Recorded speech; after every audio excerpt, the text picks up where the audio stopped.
ৰাজ্যত যি কাৰ বিৰুদ্ধে প্ৰতিবাদ চলি আছে, যি জাতিৰ অস্তিত্ব ৰক্ষা যুঁজখন চলি আছে, সেই সময়তে আমি বিহুটো পাতিব লৈছোঁ। এই কাৰণে পাতিব লৈছোঁ, আমাৰ সংস্কৃতি আৰু আমাৰ বিহু ৰক্ষা কৰিব লাগিব, আমি পাতিব লাগিব, উদযাপন কৰিব লাগিব, আৰু সমান্তৰালভাৱে আমি কিন্তু ইয়াৰ বিৰুদ্ধে প্ৰতিবাদো কৰিব লাগিব, কাৰ বিৰুদ্ধে। সেইবাবে আমি এইবাৰ নৌকা আৰ্হিত আমি প্ৰতিবাদ কৰিবলৈ লৈছোঁ। নৌকা যিটো এটা শব্দই আমাৰ অসমখন জ্বলাই আছে বৰ্তমান, নৌকা, সেই নৌকা আৰ্হিতে আমি আজি নাওখন ভেলাঘৰ আকৃতিত ৰূপ দিছোঁ। আৰু মোগল এক এতিয়া কেইটামান মাত্ৰ দিন চৌদিশে এতিয়া ভেলাঘৰ নিৰ্মাণৰ প্ৰতিযোগিতা চলিছে। আমগুৰি দেওধাই গাঁৱতো উদুলি মুদুলি পৰিৱেশৰ সৃষ্টি হৈছে। দেউৰী চুকত নৌকাৰ আৰ্হিত সাজিছে ভেলাঘৰ।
অসমীয়াৰ কৃষ্টি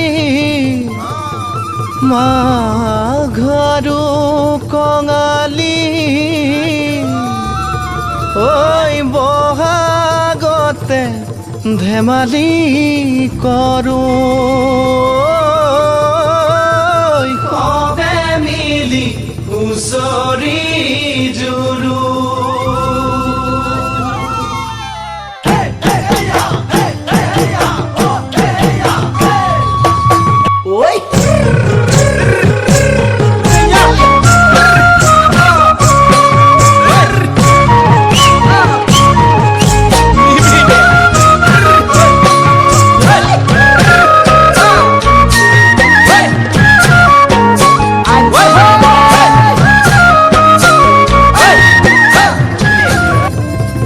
আহ ঐ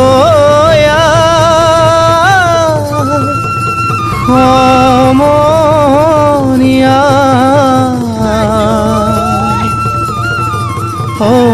অসমীয়াৰ কৃষ্টি মাঘৰো কঙালী ঐ বহাগতে ধেমালি কৰোঁ সবে মিলি হুঁচৰি জুৰু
ভৰিল মইনা ৰঙে ৰখে ভৰিল অসমীয়াৰ মন প্ৰাণ ৰঙে ৰখে ভৰিল মইনা ৰঙে ৰখে ভৰিল ঐ বহাগ বিহু আহিল মইনা বহাগ বিহু আহিল ঢোল পেপাই মাতিল মইনা ঢোল পেপাই মাতিল